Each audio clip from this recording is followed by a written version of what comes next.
Klein from the Greater Miami Jewish Federation. Last week we spoke about the counting of weeks, the 7 weeks, the Sfirat Omer, the days between Passover and Shavuot. Now there's a Sabbath of days every seventh day, and then we have the Sabbath of weeks, which is the 7 weeks between Passover and Shavuot. And there's also a celebration of a Sabbath of years, which we're going to talk about in this week's Parsha. Let's just start with the Sabbath of days. This Sabbath of days that we celebrate every week on Shabbat really has to do with the individual and the family.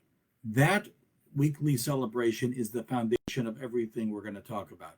So what is the Shabbat every week? Well, every week we leave the world of the market. We realize that we are all creatures before God because God created us all. And by pulling back from productivity, from productive labor, we are saying that our significance as human beings is not ultimately by what we produce, instrumental value, but really who we are as human beings. However, there's also a very interesting dimension of the weekly Shabbat. It's not only you that must rest, but all of those that work for you, all your servants also must rest. Abdecha, your slaves in a sense, and even the Torah says your animals. They also are not just objects for your use. They have their own integrity as creatures of God.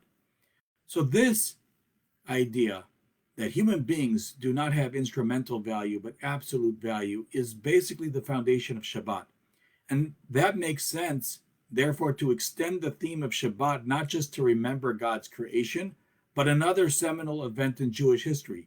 And of course, I'm talking about Yetziat Mitzrayim, the exodus from Egypt. Because what is Yetziat Mitzrayim? It's all about liberation of slaves. In a real sense, God is declaring for every slave, every person who believes that their life has instrumental as objects, as only having their value as productive labor.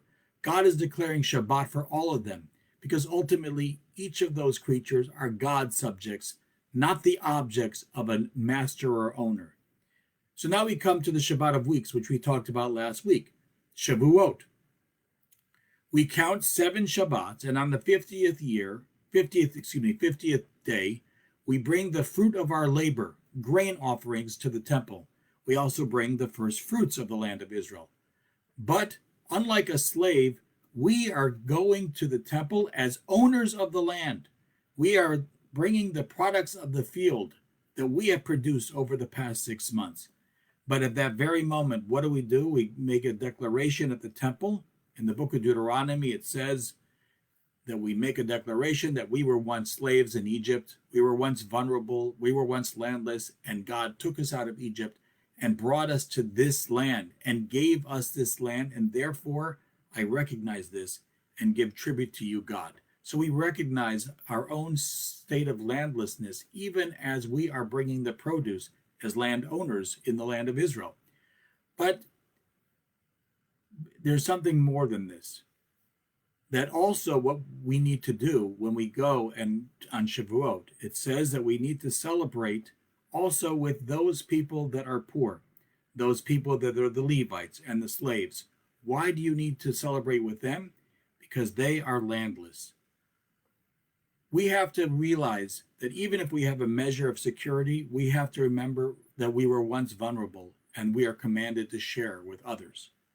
The foundation, again, is ultimately just like the world belongs to God. The land of Israel is ultimately a gift, and it's not really ours.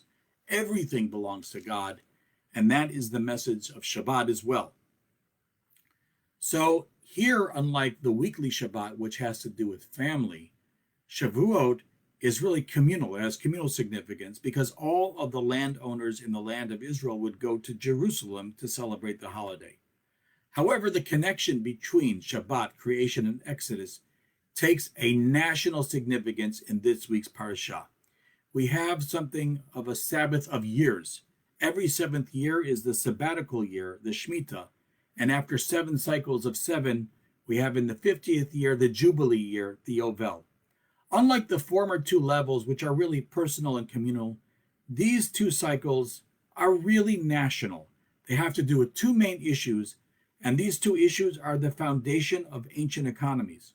First of all, the issue of land ownership, and the second issue of slavery. Now, these two institutions are not distinct, but they are ultimately related. Consider this. In agrarian societies, people lived on small plots of land. In Bamidbar, in the book of Numbers, God actually gives each of the tribes and each of the families a certain amount of land to have in the land of Israel. So how do people become slaves? It's pretty clear if you read this week's Parsha.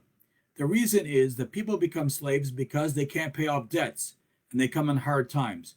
So what do? Well, the first thing that they do is they sell their land. And because they can't afford anything, they have to live on that land, and eventually they sell their own bodies as indentured servants. So in agrarian society, which is the basis of all livelihood, people have very few options. A person will ultimately have that danger of becoming enslaved themselves, even if they originally owned land. And if you think about this, this is actually how the Jews were enslaved in the first place in the land of Egypt. People don't pick up on the economic program of Joseph, who manages the grain for Pharaoh. If you remember, Joseph put away grain for the first 7 years of plenty, but during the years of famine, people came to Joseph. And when they had no more money, what do? They sold their land to Pharaoh. And then when they ran out of money again, they actually sold their bodies to Pharaoh. So essentially, in a very ironic way, Joseph was involved in an economic program to centralize all economic and power and political authority into one person, Pharaoh. That very consolidation of power will ultimately turn against the Jewish people themselves, where Pharaoh refuses to recognize the Jewish people are not his property because Pharaoh owns everything. Thus, the Shabbat of Years is clearly addressing the danger of societies with gross financial and power inequities. There's an idea of healthy competition for sure, but then there are economic disparities that become so enormous that the Torah needs to legislate a corrective. And these correctives that we see in this week's Parsha flow from the same theological themes of Shabbat. Now, whether these institutions ever happened in reality in the way the Torah describes is really hard to know. But at a minimum, this is somewhat of a utopian vision. Rabbinic literature, both Talmudic and modern, have to deal with how to deal with these laws in a modern economy altogether. We're not going to talk about that today. We're going to talk about this biblical vision. So what are the biblical aspects? Every year, every seventh year, the land of Israel gets a Shabbat. You can't work on the land at all. The land is ultimately not an object that belongs to you, but to God. The Torah in this week's Parsha says again and again, Shabbat the land has a Shabbat to God. 6 years, it says you may sow your field, and 6 years you may prune your vineyard and gather in the field. But the seventh year will be a Sabbath of complete rest, a Sabbath to God. You shouldn't sow your field or prune your vineyards. However, anyone can come and glean what grows of its own, whether you're the owner or a stranger. In essence, everyone's equal again. This is called in Hebrew the Shemitah, and in Israel today, it is still observed in various ways. Now, similarly, every seventh year, on a biblical level, all debts are canceled and loans are canceled. So again, because when people can't pay off loans, they eventually lose their land and they eventually become enslaved themselves. This week's Parsha, interestingly, commands us not to loan to a fellow Jew on interest. Why? Because if you're giving money to help someone and you're charging interest, you're actually increasing their debt, endangering them and making them more vulnerable and not really ultimately helping them. Nonetheless, sometimes, even with these correctives of the Shemitah year, the debt becomes so much that they'll eventually sell their land and finally themselves into slavery. They will lose their land and their bodies in spite of the sabbatical years. And there's going to become a point when it will be practically impossible to change their fate. People have become way too powerful and the poor have become way too impoverished. This week's Parashshat talks about the need for family members called kinsmen redeeming slaves. If you have a family member, if you can pay their way out, you're supposed to. The word in Hebrew in the Parsha is Geulah, redemption. It's the same language used by God redeeming the slaves from Egypt.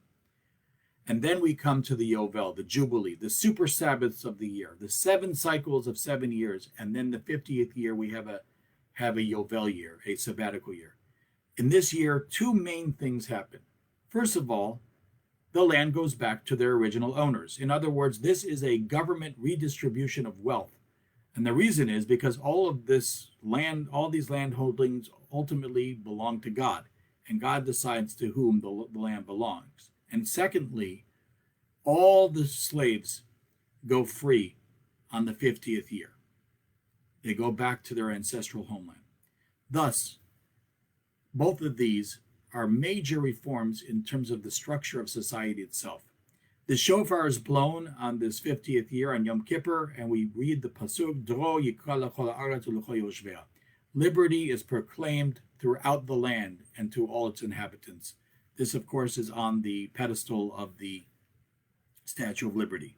Thus, the Shabbat is not just a nice thing to do with your family. The theme of Shabbat, that God owns the land and that we are not defined by economic forces of productions, takes on national and political significance as well. In conclusion, there are many ways to think about the best way to advance people, to address inequality in society. There are conservatives and liberals thinking about how to address these issues, and modern economies are complex. Should money go to individuals or should we invest in government? Should it be private investment or public investment? These are all legitimate questions. However, this week's Parsha makes one thing abundantly clear. A society that is based upon the acceptance of radical inequality is totally unacceptable. Ownership is not an absolute biblical value. That's what this week's Parsha says, because God is the only one who really owns anything. Ownership is really an illusion that we make up. We did not create the land, so we really can't own it. And then there are times like now that there are great dangers where economic power is too much concentrated in the hands of a small group. There's great potential, and the story of the slavery of Egypt tells you this. There's great potential for abuse and suffering of the most vulnerable. And that's why the Torah is always focused on the Levite, the poor, the stranger. These people have no access to power. These people do not have land. They are disenfranchised. So in essence, whatever way you want to cut it, the notion of pure self-interested capitalism, I think, is antithetical to the Shabbat of days, the Shabbat of weeks, and the Shabbat of years. This is something that we should consider in terms of addressing the major challenges that we are facing in our society today. Wishing all of you Shabbat Shalom.